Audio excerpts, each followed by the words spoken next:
دفعہ ہو جاؤ یہاں سے، جتنی نفرت میں تم سے کرتی ہوں میں نے آج تک کسی سے نہیں کی۔ میں اسے روتے ہوئے دھکے دے رہی تھی، اس کے چہرے پہ ذرا سا بھی ملال نہیں تھا۔ میں بے بسی سے روتے ہوئے کہنے لگی، کاش میں نے تم پہ بھروسہ نہ کیا ہوتا، کاش میں پھوٹ پھوٹ کے رو رہی تھی۔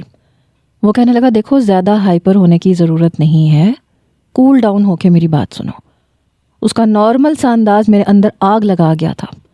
اس نے اپنی جیب سے بٹوا نکال کے پیسے میرے منہ پہ پھینکے، ابارشن کروا لینا اپنا، فائدے میں رہو گی، کسی کو کچھ پتہ نہیں چلے گا، تم بھی خوش اور میں تو ہوں ہی خوش، ورنہ دوسری صورت میں بھی تم میرا کچھ نہیں بگاڑ سکتی۔ یہ کہہ کے وہ جا چکا تھا۔ میں پھوٹ پھوٹ کے رو رہی تھی۔ مجھے وہ وقت یاد آنے لگا جب میں بڑی تیزی سے یونیورسٹی میں داخل ہوئی تھی۔ آج ویسے بھی کلاس لیٹ ہو چکی تھی اور مجھے سرغفار کی کلاس میں لازمی پہنچنا تھا۔ جیسے ہی میں اپنے ڈپارٹمنٹ میں داخل ہوئی اور تیزی سے سیڑھیاں چڑھنے لگی تو ایک دم ہی میں کسی سے بہت زور سے ٹکرا گئی۔ میں سمجھ نہیں پائی کہ آخر میرے ساتھ ہوا کیا ہے۔ ایک لمحے کو لگا کہ میرا توازن بگڑ گیا ہے۔ میں سیڑھیوں سے نیچے گرنے ہی والی تھی کہ کسی نے مجھے اپنی باہوں میں بھر لیا۔ میں چند لمحوں کے لیے ساکت رہ گئی تھی۔ اف، لڑکی ہے یا حسن کا پیکر، ایک مردانہ آواز میرے کانوں میں گونجی، مگر میں نے اپنی بند آنکھیں کھول کے دیکھا تو وہ ایک نوجوان تھا جو مجھے غور سے دیکھ رہا تھا۔ میں بے حد گھبرا گئی۔ آنکھوں میں موٹا موٹا کالا کاجل پہنا ہوا تھا، شاید اسی وجہ سے میری غلافی آنکھیں اور بھی زیادہ نمایاں ہو رہی تھیں۔ لیکن سب سے پہلے میں نے خود کو سنبھالا، سیڑھی پہ سیدھی کھڑی ہوئی اور فوراً خود کو اس کی گرفت سے چھڑوایا۔ وہ بری طرح سے چونکا۔ میں غصے سے بولی، بدتمیز، بے غیرت، شرم نہیں آتی تم کو؟ وہ کچھ تذبذب کا شکار ہوا، کہنے لگا، آئی ایم سوری، لیکن یہ سب اتفاقیہ طور پہ۔ میں نے اس کی بات مکمل نہیں ہونے دی، انگلی اٹھا کے اسے تنبیہ کی اور کہا، میں سب جانتی ہوں تم لڑکوں کے ایسے گھٹیا ہتھ کنڈوں کو، جہاں لڑکی دیکھی نہیں تم لوگوں کی نیت پھسلنے لگتی ہے۔ وہ کہنے لگا، محترمہ آپ غلط فہمی کا شکار ہیں، میں ایسا لڑکا نہیں ہوں۔ مگر میں نے مزید کچھ سننا مناسب نہیں سمجھا۔ میں نے نیچے سیڑھیوں میں گری اپنی کتابیں اٹھائیں اور غصے میں اس ڈپارٹمنٹ سے باہر چلی گئی۔ وہ مجھے دیکھتا ہی رہ گیا تھا۔ چند دن بعد میں اپنی دوستوں کے ساتھ کلاس لینے کے بعد دوسری کلاس کی طرف جا رہی تھی، جو وہی نوجوان اپنے دوستوں کے ہمراہ مجھ سے آگے چل رہا تھا اور سیڑھیوں میں گرنے والے واقعے کو ہنس ہنس کے بتا رہا تھا کہ کیا فلمی سین تھا۔ مجھے وہ لڑکا ایک نمبر کا چھچھورا سا لگا، لوفر قسم کا، اپنے کپڑوں اور باتوں سے امیر باپ کی بگڑی ہوئی اولاد لگ رہا تھا۔ ایک بار میں اپنی دوستوں کے ساتھ کینٹین کے ایک ٹیبل پہ جا کے بیٹھ گئی۔ ہم لوگ باتوں کے ساتھ ساتھ برگر کھانے میں بھی مصروف تھیں۔ میں کرسی سے ٹیک لگائے بیٹھی تھی کہ اچانک سے مجھے لگا جیسے کسی کے ہاتھ میرے گلے تک پہنچ گئے ہوں۔ میں ایک دم اچھمبے میں آ گئی۔ میری کرسی کے پیچھے سے کسی نوجوان کے ہاتھ میری گردن کو چھو کے گئے تھے۔ جیسے ہی میں نے اپنے گلے پہ کسی کی انگلیوں کو پھیرتے ہوئے دیکھا، میں فوراً گھبرا گئی۔ یہ کیا بدتمیزی ہے؟ میں چلا کے بولی۔ کینٹین میں بیٹھے لوگوں کی ہنسی کو بریک لگ گئی۔ سب کی نظریں مجھ پہ تھیں۔ میں نے پیچھے پلٹ کے دیکھا تو وہی لڑکا بیٹھا تھا۔ اس کی کرسی کی بیک میری کرسی کی بیک سے ملی ہوئی تھی۔ وہ بھی پیچھے پلٹ کے مجھے دیکھنے لگا اور میں نے بھی اسے گھور کے دیکھا۔ وہی لڑکا جس سے چند روز پہلے سیڑھیوں میں میری ملاقات ہوئی تھی۔ اس کی اس قسم کی حرکت پہ میرے تن بدن میں آگ لگی تھی۔ اس کی اتنی ہمت! مجھے دیکھ کے وہ کھڑا ہو گیا۔ آئی ایم سوری، میں نے جان بوجھ کے نہیں کیا۔ میں اپنے دوستوں کے ساتھ باتوں میں مصروف تھا۔ انگڑائی لیتے ہوئے اتفاقاً، اس سے پہلے کہ وہ مزید جھوٹ بولتا اور پھر اپنے دوستوں میں اس بات کی ہنسی اڑاتا، میں نے غصے میں ایک زوردار تھپڑ اس کے منہ پہ مار دیا۔ پوری کینٹین میں خاموشی چھا گئی۔ میں غصے سے بولی، تمہاری ہمت کیسے ہوئی میرے ساتھ اس قسم کی بدتمیزی کرنے کی؟ وہ خاموش کھڑا مجھے گھورتا رہا۔ اس نے کوئی جواب نہیں دیا۔ میں نے اسے سب کے سامنے وارننگ دی کہ اگر آئندہ اس نے میرے ساتھ ایسی کوئی حرکت کی تو میں اس کی شکایت پرنسپل کو لگا دوں گی۔ یہ کہہ کے میں اپنی دوستوں کے ساتھ کینٹین سے باہر آ گئی۔ اعظم سکندر ایک امیر خاندان کا چشم و چراغ تھا۔ یہ بات مجھے بعد میں پتہ چلی۔ وہ اکلوتا بھی تھا اور اپنی ہر بات منوانے کا عادی بھی تھا۔ اور میں ایک متوسط گھرانے سے تعلق رکھتی ہوں۔ میرے والد ایک پرائیویٹ کمپنی میں جاب کرتے تھے اور والدہ ہاؤس وائف تھی۔ میرا ایک چھوٹا بھائی تھا جو 10ویں جماعت میں پڑھتا ہے۔ ہم نہایت شریف لوگ تھے اور ایک چھوٹے سے گھر میں زندگی گزار رہے تھے۔ دوبارہ جب بھی وہ مجھے یونیورسٹی میں نظر آتا میں اپنا رخ غصے میں بدل لیتی اور وہ بھی نظریں چرا کے چلا جاتا۔ ایک بار کسی نے دروازے پہ دستک دی تو دروازہ میں نے ہی کھولا۔ سامنے اپنے والد کو پٹی میں دیکھا تو میں بری طرح سے گھبرا گئی۔ وہ بہت زخمی تھے۔ میں نے کہا بابا آپ کو کیا ہوا؟ یہ چوٹ کیسے لگ گئی؟ ابو کہنے لگے بس بیٹا، چند شرارتی لڑکے تھے، انہوں نے تیز رفتاری سے گاڑی چلائی اور میری بائک کو ٹکر مار کے خود آگے چلے گئے۔ اگر یہ بچہ وہاں مجھے نہ بچاتا تو پتہ نہیں میں کتنا زخمی ہو جاتا۔ جب ابو نے اس کی طرف اشارہ کیا تو جا کے میری نظر اس پہ پڑی۔ میری آنکھوں میں حیرت تھی لیکن میں کچھ بولی نہیں۔ پھر میں دروازے سے پیچھے ہٹ گئی۔ وہ ابو کو سہارا دیتا ہوا اندر لے آیا۔ اب امی جو کچن میں کھانا بنا رہی تھیں وہ کچن سے باہر آ گئیں۔ ابو کو دیکھ کے پریشان ہو گئیں۔ میرا چھوٹا بھائی بھی آ گیا۔ صحن میں رکھی کرسی پہ ہی اس نے ابو کو بٹھا دیا۔ میری والدہ میرے والد سے کہنے لگیں کہ یہ کیا ہو گیا؟ وہ کہنے لگا آنٹی آپ فکر نہ کریں، یہ اب بالکل ٹھیک ہے۔ پھر اس نے دوائیوں کا ایک شاپر امی کی طرف بڑھایا۔ کہنے لگا انہیں یہ وقت پہ دے دیجیے گا، یہ بس 3-4 دن میں بالکل ٹھیک ہو جائیں گے۔ ابو کہنے لگے بیٹا تمہارا جتنا بھی خرچہ ہوا ہے تم وہ مجھے بتا دو۔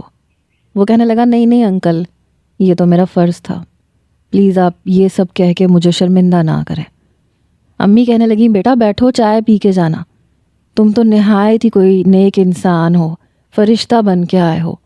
وہ بولا نہیں اس کی ضرورت نہیں ہے، یہ تو میرا فرض تھا، بلکہ میں ان لڑکوں کا بھی پتہ کرواؤں گا اور کوشش کروں گا کہ انہیں اس حرکت پہ سزا دلوا سکوں۔ یہ کہہ کے وہ چلا گیا۔ میرے والد نے بتایا کہ وہ موٹر سائیکل پر تھے اور اپنی جاب پر بائک پر ہی وہ جا رہے تھے۔ وہ آفس سے واپس گھر آ رہے تھے جب چند لڑکوں نے گاڑی پہ میرے والد کی بائک کو ٹکر ماری اور تیزی سے آگے نکل گئے۔ میرے والد بری طرح سے زمین پہ گر چکے تھے، سر پہ چوٹ لگی تھی، خون بہنے لگا تھا، بازو میں بھی رگڑ آ چکی تھی۔ اسی لمحے اعظم نے اپنی گاڑی روکی، وہ گاڑی سے نیچے اترا اور میرے والد کو اٹھ کے کھڑا کرنے میں مدد دی۔ ابو کی بائک کافی خراب ہو چکی تھی۔ اس نے ابو کی بائک کو ایک طرف لگایا، انہیں سہارا دیتے ہوئے اپنی گاڑی تک لانے لگا۔ کہنے لگا انکل میں آپ کو ڈاکٹر کے پاس لے جاتا ہوں، میں آپ کی پٹی کروا دوں گا۔ ابو کہنے لگے نہیں بیٹا میں اپنے گھر چلا جاؤں گا۔ وہ کہنے لگا آپ کی بائک بالکل خراب ہو چکی ہے، میں مکینک کو بلوا کے اسے ٹھیک کروا دیتا ہوں، لیکن آپ دیکھیں تو آپ کے سر سے خون بہہ رہا ہے، پلیز انکار مت کریں۔ زبردستی اس نے ابو کو اپنی گاڑی کے فرنٹ ڈور میں بٹھایا اور اپنی ورک شاپ میں کال کر کے کہا کہ افضل صاحب کی بائک کو ٹھیک کروا دیا جائے۔ پھر ابو سے کہنے لگا کہ میں آپ کی پٹی کروا کے آپ کو گھر چھوڑ دیتا ہوں اور آپ کی بائک ٹھیک ہو کے مکینک خود آپ کے گھر چھوڑ جائے گا، میں اسے ایڈریس بتا دوں گا۔ ابو انکار کرتے رہے لیکن اس نے ان کی ذرا نہ سنی اور انہیں ہاسپٹل لے گیا، ان کی بینڈیج کروائی اور پھر گھر تک چھوڑ کے گیا۔ پہلی بار مجھے لگا کہ شاید میں نے اعظم کو سمجھنے میں غلطی کی تھی۔ ابو بھی اس کی بہت تعریف کر رہے تھے۔ اگلے روز جب میں یونیورسٹی گئی تو اسے دیکھ کے پہلی بار میں خود اس کے پاس گئی۔ وہ اپنے دوستوں کے ساتھ کھڑا ہوا تھا، نوٹس کی باتیں کر رہا تھا۔ اس نے مجھے نظر انداز کیا جیسے وہ میری آمد سے بے خبر ہو۔ میں اس کے پاس آئی، میں نے کہا آپ کا بہت بہت شکریہ اعظم۔ اس نے چونک کے مجھے دیکھا، کہنے لگا کس بات کے لیے؟ میں نے کہا آپ نے میرے والد کے ساتھ جو نیکی کی ہے میں آپ کی احسان مند ہو چکی ہوں۔ میں نے واقعی آپ کے بارے میں غلط اندازہ لگایا تھا، آپ برے لڑکے نہیں ہیں۔ وہ مسکرایا، کہنے لگا مجھے کیوں شرمندہ کر رہی ہیں شفا، پلیز میرا فرض تھا اور میں نے وہی نبھایا ہے۔ ہاں اس بات کا شکریہ ضرور ادا کریں کہ آپ نے میرے بارے میں جو غلط اندازے لگائے تھے وہ بہرحال آپ کے دماغ سے نکل چکے ہیں۔ پھر بھی میری کوئی بھی ضرورت ہو تو پلیز مجھے ضرور بتائیے گا۔ پھر وہ ابو کی خیریت پوچھنے لگا۔ اب میرا رویہ کافی حد تک اعظم کے ساتھ بدل چکا تھا۔ میں بھی BBA کر رہی تھی لیکن فرسٹ سیمسٹر میں تھی اور وہ اکثر اپنے نوٹس مجھے دینے لگا کہ اس میں سے تیاری کرو، تمہارے نمبر اچھے آئیں گے۔ آہستہ آہستہ ہم میں بے تکلفی بڑھنے لگی، بے تکلفی بڑھتے بڑھتے اب یہ حال تھا کہ ہم ایک ساتھ کینٹین میں کھاتے پیتے بھی نظر آتے تھے۔ وہ میری بہت تعریف کرتا تھا، کہتا تھا تم بہت انٹیلیجنٹ ہو، ضرور کچھ نہ کچھ بنو گی۔ 6 مہینے میں اس سے محبت کرنے لگی تھی۔ جب اس کے پیپرز ختم ہو گئے تو آخری پیپر والے دن میں بہت رو رہی تھی۔ وہ میرا ہاتھ پکڑ کے مجھے چپ کروانے کی کوشش کر رہا تھا۔ اس نے پوچھا کہ کیوں رو رہی ہو؟ میں نے کہا تمہارے بغیر مجھے یہ یونیورسٹی کاٹ کھانے کو دوڑے گی۔ وہ کہنے لگا بس چند مہینے کی بات ہے، جیسے ہی میں اپنے والد کے بزنس میں کچھ کر کے دکھاؤں گا تو سب سے پہلے تمہارا رشتہ مانگوں گا۔ یہ سن کے میں نے اپنا ہاتھ اس کے ہاتھ سے کھینچنا چاہا، لیکن اس نے کافی مضبوطی سے میرا ہاتھ پکڑ رکھا تھا۔ میں شرمائی سی اس کے سامنے بیٹھی تھی اور وہ یک ٹک مجھے دیکھے جا رہا تھا۔ وہ کہنے لگا میں بھی تمہارے بغیر نہیں رہ سکتا، اس لیے ہم کبھی کبھی ریسٹورنٹ میں کھانا ضرور کھایا کریں گے۔ پھر اس نے مجھ سے کہا تم آیا کرو گی نا؟ میں نے اس بات میں سر ہلا دیا۔ ایک بار اس نے مجھے ایک ہوٹل کے ریسٹورنٹ میں بلایا۔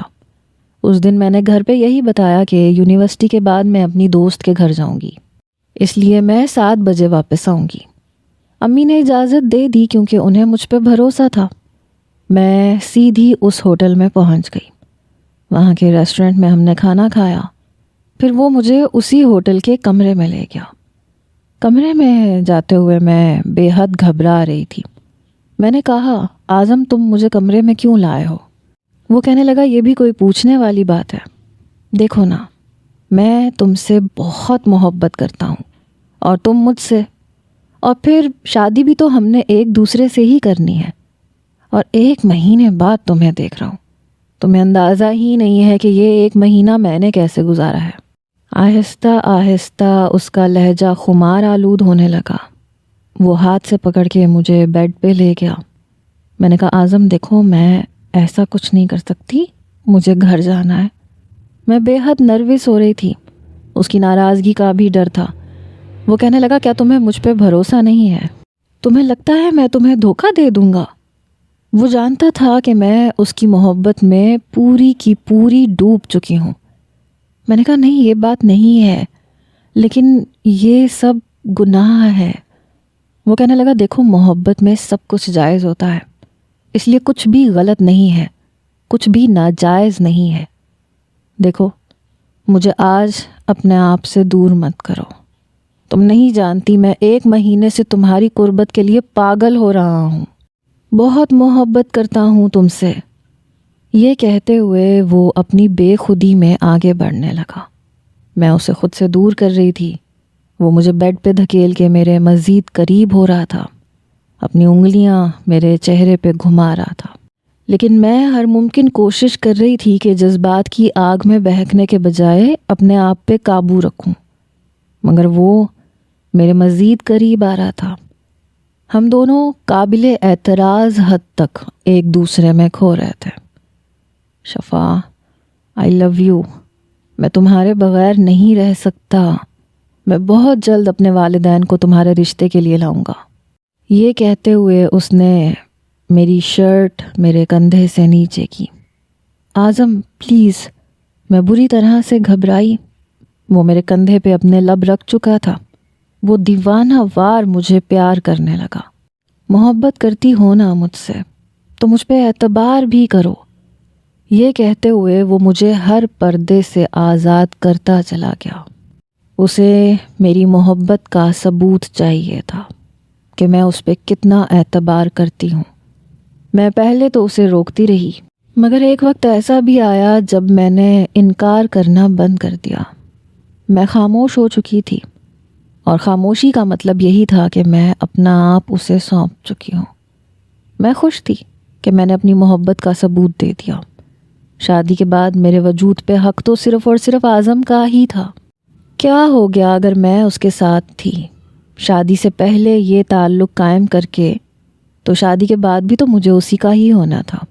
اور ویسے بھی اعظم تو میرے لیے بالکل پاگل ہو چکا تھا۔ وہ میرے بغیر رہ ہی نہیں سکتا تھا۔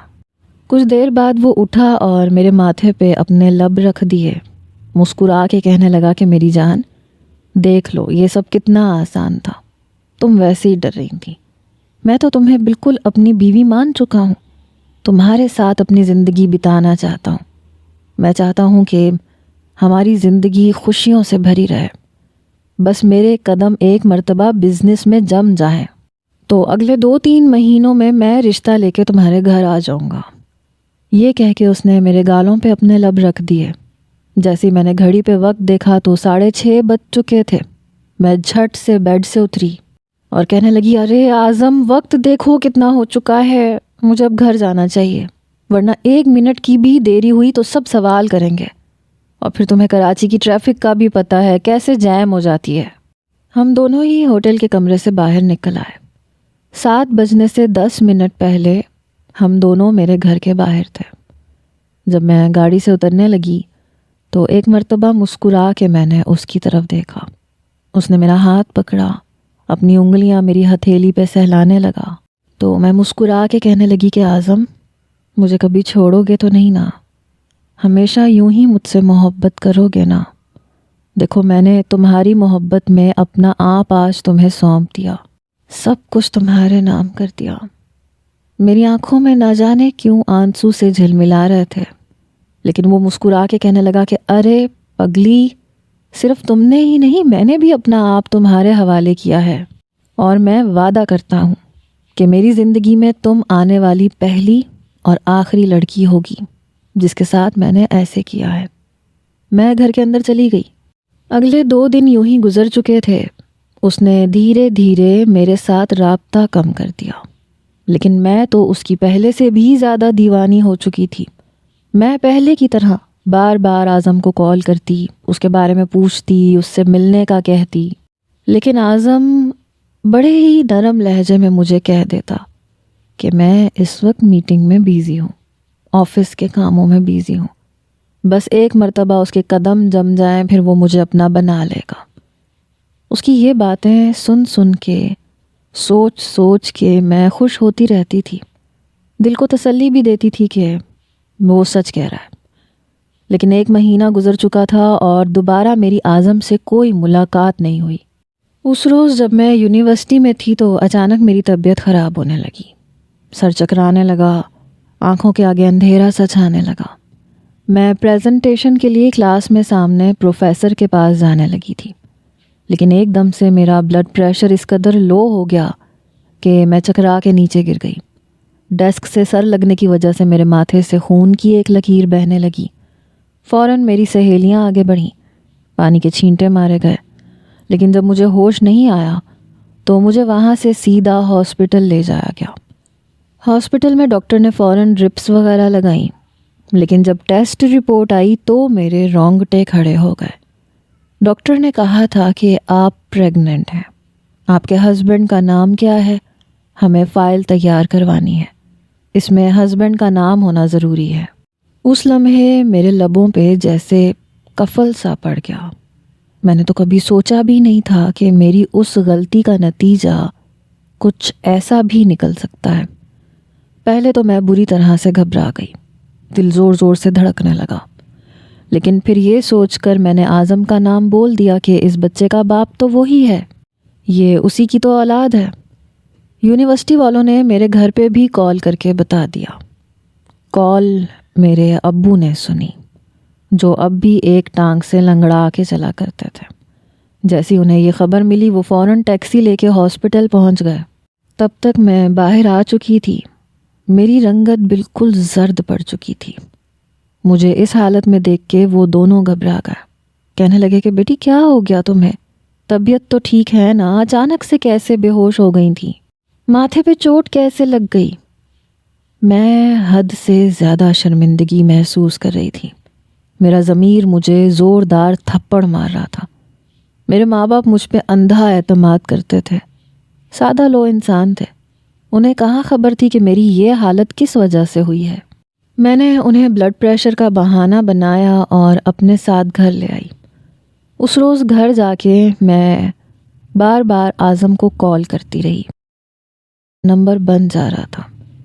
اگلے 1 ہفتے تک اعظم کا مجھ سے کوئی خاص رابطہ نہیں ہوا۔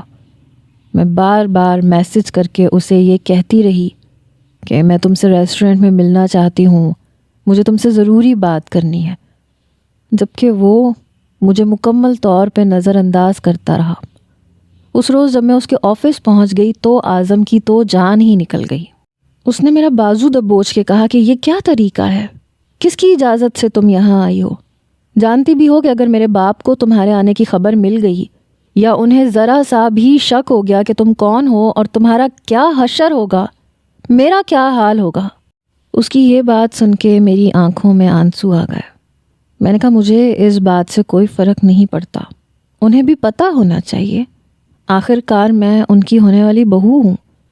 میں نے یہ بات اس قدر مان اور یقین سے کہی تھی کہ اعظم اندر سے جی بھر کے بدمزہ ہوا۔ اس نے کہا چلو میرے ساتھ۔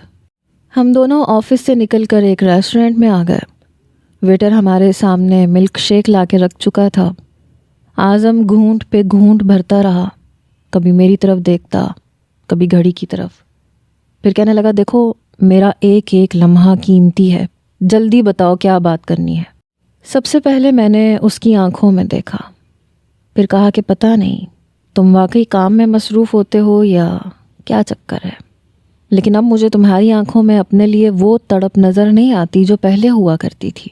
جس طرح تم پہلے مجھ سے ملنے کے لیے منتیں کیا کرتے تھے، محبت بھری باتیں کرتے تھے، اب جب تم مجھے پا چکے ہو اور میں پوری طرح تمہاری ہو چکی ہوں تو تم بالکل ہی بدل گئے ہو۔ اعظم مجھے دلیلیں دینے لگا کہ وہ مصروف ہوتا ہے۔ اس نے کہا دیکھو ایک انسان ایک وقت میں نوکری اور ریلیشن شپ پہ ایک ساتھ پوری توجہ نہیں دے سکتا۔ میں چپ چاپ اس کی ساری دلیلیں اور ساری وضاحتیں سنتی رہی، دل جیسے کسی نے مٹھی میں جکڑ لیا۔ پھر میں نے ایک گہری سانس خارج کی اور آہستہ مگر واضح الفاظ میں کہا اعظم آئی ایم پریگننٹ۔ جتنی تیزی سے میں نے یہ الفاظ کہے تھے، اعظم ایک پل کو جیسے ساکت ہو گیا، اس کی نظریں اٹھیں اور وہ مجھے گھورنے لگا، کہنے لگا کیا کہا تم نے؟ مجھے ٹھیک سے سنائی نہیں دیا۔ کیا تم نے وہی کہا جو میں سمجھ رہا ہوں؟ اس کی زبان جیسے ایک لمحے کو بند ہو گئی، جبکہ میں نے سر جھکا کے ہاں میں اس بات کہا اور کہا کہ ہاں تم باپ بننے والے ہو۔ میں نے ہاسپٹل تک جانے کا سارا واقعہ اسے بتایا، ایک ایک بات، ایک ایک لمحہ، مگر وہ جانے کب سے خاموش بیٹھا مجھے دیکھ رہا تھا۔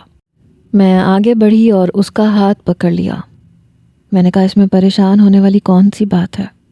ہماری تو شادی ہونے والی ہے نا، تم بس جلد از جلد اپنے گھر والوں کو میرے گھر بھیج دو۔ میں نہیں چاہتی کہ دنیا اس بچے کو ناجائز کہے اور نہ ہی یہ حقیقت کسی کو پتہ چلے۔ ہم شادی کر لیں گے تو سارا معاملہ خود بخود کور ہو جائے گا۔ لیکن وہ ایک جھٹکے سے اپنا ہاتھ مجھ سے چھڑوا چکا تھا۔ میں نے اس کے چہرے پہ وہ اجنبیت دیکھی جو پہلے کبھی نہیں دیکھی تھی۔ وہ کہنے لگا نہیں، یہ سب کچھ اتنا جلدی ممکن نہیں ہے۔ میں ابھی اتنا اسٹیبلش نہیں ہوا کہ ایک لڑکی کو، اور وہ بھی ایک مڈل کلاس لڑکی کو، اپنے گھر والوں کے سامنے لے کے جاؤں اور کہوں کہ میں اس سے شادی کرنا چاہتا ہوں۔ تمہاری ماں کو شک ہو گیا، تمہارے باپ کو شک ہو گیا تو جانتی ہو تمہارے ساتھ کیا کریں گے، اس لیے جو کچھ میں کہہ رہا ہوں تم بس وہی مانو۔ اتنا کہہ کے وہ میرا ہاتھ پکڑ کے مجھے اپنے ساتھ لے آیا۔ گاڑی چل پڑی۔ وہ راستے بھر مجھے سمجھاتا رہا کہ شادی کرنے میں ابھی 2-3 مہینے لگ سکتے ہیں اور تب تک یہ پریگننسی سب پہ واضح ہو جائے گی، میں لوگوں کی نظروں میں آ جاؤں گی، اس لیے ہمیں اس کے لیے ایک بہتر قدم اٹھانا ہوگا۔ پھر اس نے وہ جملہ کہا جس نے میرے وجود کو ہلا کے رکھ دیا، بچوں کا کیا ہے، وہ تو شادی کے بعد بھی آ سکتے ہیں۔ وہ ڈرائیونگ کر رہا تھا اور میں بالکل خاموش بیٹھی تھی۔ میرا دماغ سائیں سائیں کر رہا تھا۔ کچھ دیر بعد گاڑی ایک میڈیکل اسٹور کے سامنے رکی۔ 2 منٹ بعد وہ واپس آیا۔ اس کے ہاتھ میں ایک دوا تھی۔ اس نے اپنے ہاتھوں سے ایک گولی نکالی اور مجھے کھانے کے لیے دی۔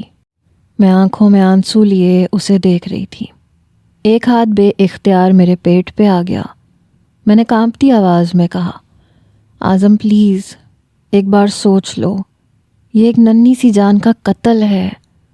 مگر اس نے میرے منہ پہ زبردستی دوا ڈال دی، اوپر سے پانی پلا دیا، اور پھر مجھے میرے گھر کے باہر چھوڑ کے خود چلا گیا۔ اس رات میں ساری رات روتی رہی۔ میرا دل، میرا دماغ سب خطرے کی گھنٹیاں بجا رہے تھے۔ 2 مہینے ہو چکے تھے اور میں خود ہی بار بار اس سے رابطہ کرنے کی کوشش کرتی رہی۔ اگر میں کال کرتی تو وہ کبھی کبھار اٹھا لیتا، ورنہ اس نے تو جیسے مجھ سے ہر رشتہ ختم کر دیا۔ ایک پورا ہفتہ ایسا گزرا جس میں میں نے اسے کال نہیں کی، اور اس ایک ہفتے میں اس نے بھی مجھ سے کوئی رابطہ نہیں کیا۔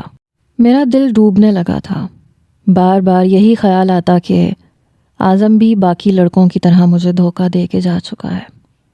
ایک دن جب میں اکیڈمی سے پیپرز کی تیاری کر کے رکشے میں بیٹھ کے گھر جا رہی تھی تو میں نے ایک مال کے باہر اسے دیکھا۔ وہ کسی لڑکی کے ساتھ تھا، دونوں ایک دوسرے کا ہاتھ پکڑے ہوئے تھے۔ میں نے فوراً رکشہ رکوایا، نیچے اتری اور ان کے پیچھے چل پڑی۔ جس طرح وہ ایک دوسرے کے ساتھ چل رہے تھے لگ رہا تھا کہ بہت زیادہ قریب ہے۔ پھر میں نے دیکھا کہ اعظم نے گاڑی کی کھڑکی کھولی اور اس لڑکی کو اندر بٹھایا۔ میرے دل میں جیسے کسی نے کرچیاں چبا دیں۔ جیسے ہی وہ پیچھے پلٹا اس کی نظر مجھ پہ پڑی۔ ایک لمحے کو اس کی آنکھیں حیرت سے پھیل گئیں۔ میں غصے اور درد سے تڑپتی ہوئی سیدھا گاڑی کی طرف بڑھی تاکہ اس لڑکی کو باہر نکال سکوں، مگر اعظم نے بڑی چالاکی سے مجھے پکڑ لیا اور وہاں سے الگ لے آیا۔ وہ مجھے ایک طرف سجے ہوئے پودوں کے پیچھے لے گیا اور غصے سے کہنے لگا، یہ کیا بدتمیزی ہے؟ کوئی شرم ہے تم میں؟ ایسے بیچ راستے میں تماشا کرتی ہو؟ میں رو رہی تھی، رو رو کے اس سے پوچھ رہی تھی، کون ہے یہ لڑکی؟ آپ کے ساتھ ہے، لیکن میں آپ کی محبت ہوں نا، آپ نے مجھ سے شادی کرنی ہے نا، پھر یہ کون ہے جو آپ کا ہاتھ پکڑ کے جا رہی تھی؟ میں نے اس کا ہاتھ پکڑ کے اپنے سامنے کیا اور کہا، یہ ہاتھ اس وجود پہ صرف میرا حق ہے نا۔ میں دیوانہ وار چلائی تھی، مگر اگلے ہی لمحے اس نے میرا ہاتھ جھٹک دیا۔ دبی دبی مگر زہریلی مسکراہٹ میں بولا، چپ کر جاؤ، وہ میرے خاندان کی لڑکی ہے، میری محبت ہے۔ میں اس سے تب سے محبت کرتا ہوں جب تمہارا وجود بھی میری نظروں سے نہیں گزرا تھا۔ تم نے جتنی تذلیل یونیورسٹی میں میری کی تھی، مجھ پہ ہاتھ اٹھایا تھا، پوری یونیورسٹی کے سامنے ذلیل کیا تھا، یہ سب اسی کا بدلہ ہے۔ بڑی شریف بنتی تھی نا، اب کیسا محسوس ہو رہا ہے شفا؟ آج تمہارے وجود سے تمہیں زنا کی باس آ رہی ہوگی۔ ایسے لگ رہا تھا کہ اس کے الفاظ تھے یا پھر کوئی قیامت۔ اس نے وہ الفاظ کہے تھے جو میری روح تک کو چیر گئے۔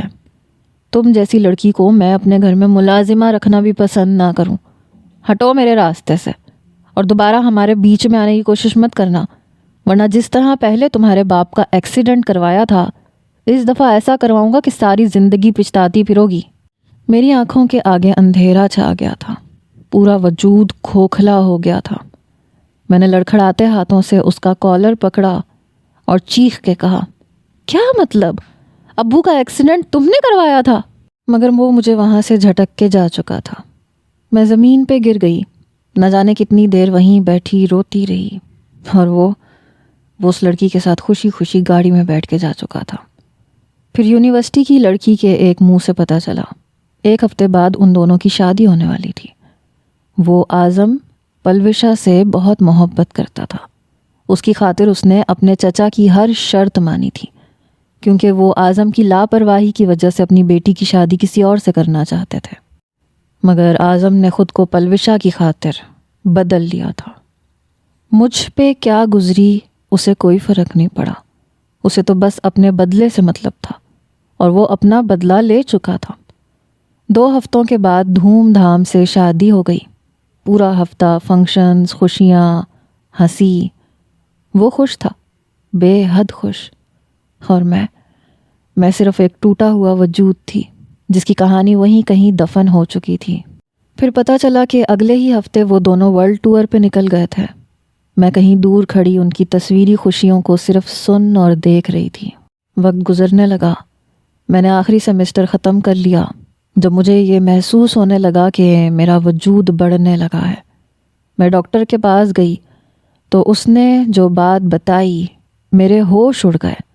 میرا بچہ ضائع نہیں ہوا تھا، وہ ابھی بھی میرے وجود میں پل رہا تھا۔ 3 ماہ ہو چکے تھے۔ جب میں نے ابارشن کا کہا تو ڈاکٹر نے منع کر دیا کہ اب یہ ممکن نہیں ہے۔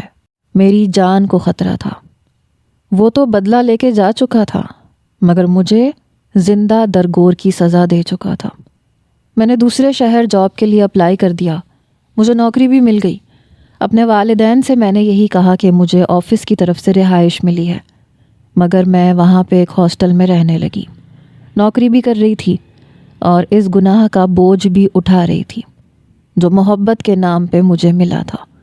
میں قاتلہ نہیں بن سکتی تھی۔ یہ لمحات میرے لیے بہت اذیت ناک تھے۔ ہاسپٹل میں نے شوہر کے خانے میں اعظم کا ہی نام لکھوایا تھا۔ 9 ماہ ہونے کے بعد ایک سرکاری ہاسپٹل میں نے ایک بیٹے کو جنم دیا۔ اسے سینے سے لگا کے سمجھ میں آیا کہ وہ ایک جیتا جاگتا وجود ہے، میں اسے کچرے میں نہیں پھینکوں گی۔ اپنے والدین سے میں نے کہا کہ میری پنڈی میں ایک دوست بن گئی تھی، شادی کے بعد جیسے ہی وہ پریگننٹ ہوئی اس کا شوہر انتقال کر گیا اور بچے کی پیدائش کے بعد وہ بھی مر گئی ہے۔ بچہ لاوارث ہو گیا ہے، اس لیے وہ میرے پاس ہے۔ میرے والدین افسوس کرنے لگے۔ میں پنڈی کی نوکری چھوڑ کے واپس آ گئی، اپنے ہی شہر میں نوکری کرنے لگی۔ میرے بہت سے رشتے آئے، لیکن میں یہ کہہ دیتی کہ مجھے ابھی شادی نہیں کرنی جب تک عفان بڑا نہیں ہو جاتا۔ میری والدہ کہتی تھی کہ تم کیوں کسی غیر کے بچے کی خاطر اپنی عمر گنوا رہی ہو؟ میں نے کہا اماں، وہ ایک جیتا جاگتا وجود ہے، اسے میری ضرورت ہے۔ میرے والد کو ایک رات ہارٹ اٹیک ہوا اور وہ انتقال کر گئے۔ اب گھر کی ذمہ داری مجھ پہ آ گئی۔ انہی دنوں میرے بھائی کی نوکری دبئی میں لگ گئی، وہ دبئی چلا گیا۔ میری والدہ کو میری شادی کی فکر ستاتی رہتی تھی، مگر وہ عفان کو بھی سنبھال نہیں سکتی تھیں، وہ بھی بیمار رہنے لگی تھیں۔ 5 سال بیت گئے۔ میں نے عفان کو اسکول میں داخل کروا دیا، باپ کے خانے میں اعظم کا ہی نام لکھوایا تھا، اور وہ بالکل بھی اپنے باپ جیسی شکل کا مالک نہیں تھا۔ مجھ سے بہت محبت کرتا تھا، مجھے اگر بخار ہو جاتا تو پریشان ہو جاتا تھا، اپنے ننھے ننھے ہاتھوں سے میرے سر پہ پانی کی پٹیاں کرتا، میرے ساتھ لگ جاتا، مما آپ جلدی ٹھیک ہو جائیں گی۔ اس کی محبت پا کے میں اسے گلے سے لگا لیتی۔ مجھے اسے بس ایک ہی بار کہنا پڑتا تھا، عفان میں آفس جا رہی ہوں، پیچھے سے نانوں کو تنگ مت کرنا، اوکے؟ یہ کہہ کے میں چلی جاتی، اور وہ واقعی میری ماں کو تنگ نہیں کرتا تھا۔ میری والدہ بھی ایک رات مجھے چھوڑ کے چلی گئیں، بھائی بس ماں کی تدفین کے لیے ہی آیا تھا۔ مجھ سے کہنے لگا میں تمہیں تو دبئی لے کے جا سکتا ہوں کیونکہ تم سے تو میرا خون کا رشتہ ہے، مگر عفان ساتھ نہیں جا سکتا۔ میں نے کہا تم جاؤ، میں یہیں رہوں گی اسی گھر میں۔ وہ بھی مجھے سمجھاتا تھا کہ کیوں کسی غیر کے بچے کی خاطر اپنی زندگی برباد کر رہی ہو۔ اب میں اسے کیا بتاتی کہ زندگی تو میں نے اپنی خود برباد کی ہے، لیکن عفان کی برباد نہیں کر سکتی۔ وہ بھی واپس دبئی چلا گیا۔ ایک بار میں عفان کے ساتھ گروسری کرنے گئی، وہ اپنے لیے کھلونے دیکھنے لگا، میں گھر کی ضروری اشیاء ٹرالی میں رکھ رہی تھی، جب اچانک سے عفان میرے ساتھ آ کے لگ گیا۔ وہ رو رہا تھا، مما انکل نے میرا ٹوائے توڑ دیا، انکل گندے ہیں۔ میں نے کہا تم کہاں چلے گئے تھے؟ جانتے ہو میرا دل کتنا گھبرا گیا تھا، آئندہ میں تمہیں اکیلا نہیں لاؤں گی، تم بہت شرارتی ہوتے جا رہے ہو۔ کون سا ٹوائے ٹوٹا ہے؟ چلو میرے ساتھ، مجھے دکھاؤ، میں دوسرا لے دیتی ہوں۔ وہ کہنے لگا انکل نے مجھ سے ٹکر ماری اور توڑ دیا۔ مما ویسا ٹوائے اور نہیں ہے۔ عفان نے سامنے کی طرف اشارہ کیا، اس انکل نے توڑا ہے۔ میں نے سامنے دیکھا تو میں پتھر کی بن کے رہ گئی، کیونکہ سامنے اس نے اعظم کی طرف اشارہ کر کے کہا تھا اس انکل نے میرا کھلونا توڑ دیا۔ وہ بھی پتھر کا سا مجسمہ بنا مجھے دیکھ رہا تھا۔ میرے اندر تو گویا طوفان سا برپا ہوا تھا۔ عفان خود ہی آگے بڑھا، اعظم کے ہاتھ سے کھلونا چھینا اور واپس میرے پاس آ گیا۔ یہ دیکھیں مما، انکل نے توڑ دیا۔ میں نے کوئی جواب نہیں دیا، بس سر جھٹکا اور عفان کا ہاتھ پکڑ کے وہاں سے جانے لگی، مگر وہ فوراً میرے سامنے آ گیا۔ شفا، یہ بچہ کیا تم نے شادی کر لی تھی؟ یہ بچہ کس کا ہے؟ اسی لمحے پلوشا بھی وہاں آ چکی تھی، یہ سب منظر دیکھ رہی تھی۔ میں نے نفرت اور غصے سے اسے دیکھا اور کہا یہ وہی بچہ ہے جسے مارنے کے لیے تم نے مجھے دوا کھلائی تھی، مگر میں تمہاری طرح پتھر دل نہیں تھی مسٹر اعظم۔ میں اس کے بعد کچھ نہ بولی، عفان کا ہاتھ پکڑ کے جانے لگی۔ وہ پھر سے میرے سامنے آ گیا۔ شفا میری بات سنو پلیز۔ اس کے لہجے میں پہلے جیسا غرور نہیں تھا، نہ گھمنڈی لگ رہا تھا، ریزہ ریزہ ہو چکا تھا۔ مجھے کچھ نہیں سننا، میرا راستہ چھوڑو، میرا تم سے کوئی تعلق نہیں ہے۔ یہ کہہ کے میں جلدی سے باہر نکل گئی۔ شاپنگ بھی نہیں کی۔ میں جلدی سے اپنی گاڑی میں بیٹھی اور عفان کو بھی بٹھایا۔ واپس گھر آ گئی۔ پتہ نہیں کیوں لگ رہا تھا جیسے سارے زخم تازہ ہو چکے ہوں۔ میں نے عفان کو کھانا کھلایا مگر میری بھوک مٹ چکی تھی۔ عفان کہنے لگا مما کھانا کیوں نہیں کھا رہی؟ میں نے اپنے آنسو صاف کیے، بیٹا مجھے بھوک نہیں ہے۔ وہ کہنے لگا کیوں بھوک نہیں ہے؟ اس نے اپنے ہاتھوں سے مجھے کھانا کھلایا۔ اگلے روز میں عفان کو اسکول سے واپس اپنے آفس لے گئی۔ جب سے میری والدہ کا انتقال ہوا تھا میں اسے آفس لے جاتی تھی۔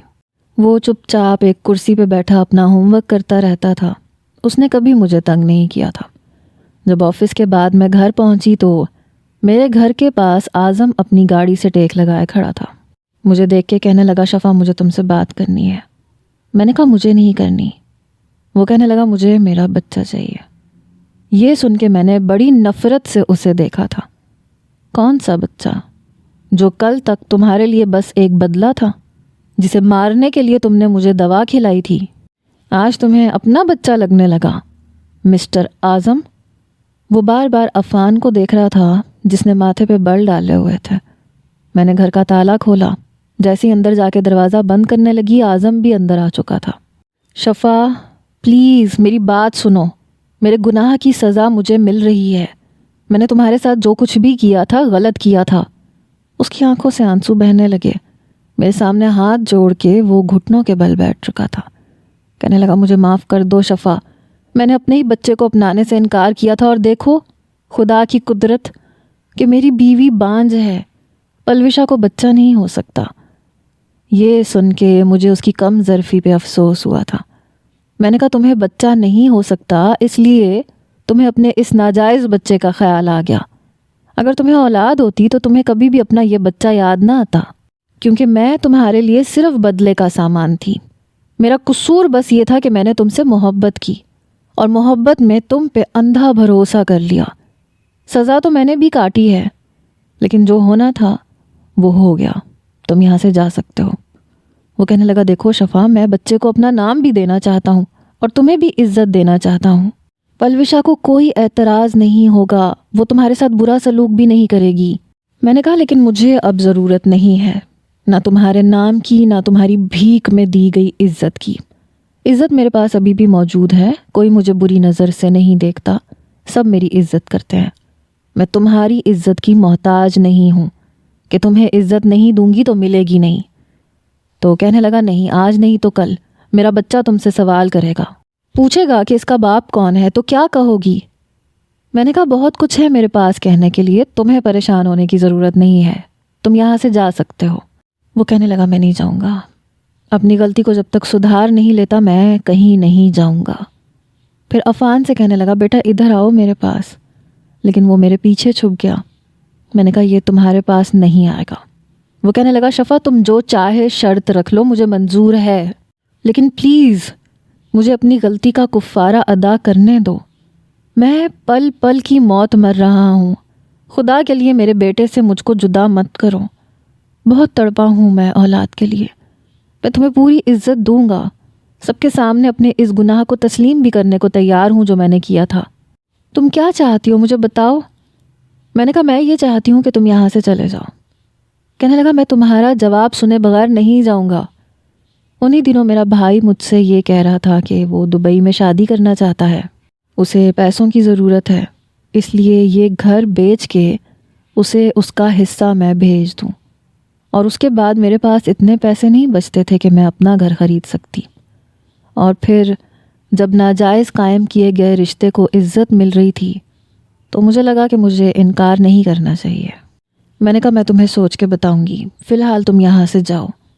وہ چلا گیا، لیکن اگلے روز وہ پلوشا کے ساتھ آیا۔ وہ بھی مجھ سے وعدہ کر رہی تھی کہ کبھی بھی میرے ساتھ سوکن والا سلوک نہیں کرے گی۔ اعظم میرے نام اپنی آدھی جائیداد لگانے کو تیار تھا، اور میں نے اس بار اپنے نام لگوایا بھی تھا۔ جس بنگلے میں وہ دونوں رہ رہے تھے وہ میرے نام لگ چکا تھا۔ پھر ہی میں نے اعظم سے نکاح کیا تھا۔ میں زیادہ تیار نہیں ہوئی تھی۔ جیسے ہی میں اس کے بنگلے میں گئی، اس نے ایک کمرے کی طرف اشارہ کیا۔ میں نے عفان کا ہاتھ پکڑ رکھا تھا۔ میں اس کمرے میں جانے لگی تو پلوشا کہنے لگی، عفان کو مجھے پکڑا دو، یہ میرے ساتھ سو جائے گا۔ میں نے کہا نہیں، یہ میرا بیٹا ہے، یہ میرے پاس رہے گا۔ اعظم نے اپنے گناہوں کا کفارہ ادا کرنا تھا نا، مجھے عزت دینی تھی، دے دی، اپنے بیٹے کو نام دینا تھا، دے دیا، لیکن اس کے علاوہ مجھے اس شخص کے ساتھ کوئی تعلق نہیں رکھنا۔ اعظم پلوشا کو دیکھنے لگا۔ وہ کہنے لگی، دیکھو ہمارا گھر کتنا سونا سونا ہے شفا، اگر تم چاہو تو اس گھر میں رونقیں بکھیر سکتی ہو۔ عفان کے علاوہ بھی اس کے اور بھی بہن بھائی ہونے چاہیے۔ میں کبھی تمہارے ساتھ کچھ بھی غلط نہیں کروں گی، میرا یقین کرو۔ اور ویسے بھی یہ گھر تمہارے نام ہے، اس کے علاوہ اچھا خاصا بینک بیلنس تمہیں دیا گیا ہے تاکہ تمہیں یہ نہ لگے کہ تمہارے ساتھ کوئی زیادتی ہوئی ہے، لیکن پلیز عفان کو میرے پاس میرے کمرے میں رہنے دو۔ پلوشا کا مطلب میں سمجھ چکی تھی، لیکن میں نے انکار کر دیا۔ میں نے کہا مجھے نہیں چاہیے اس شخص کی سنگت، مجھے نفرت ہے اس سے، اس کی سنگت سے، اور مجھے نہیں پیدا کرنے مزید بچے۔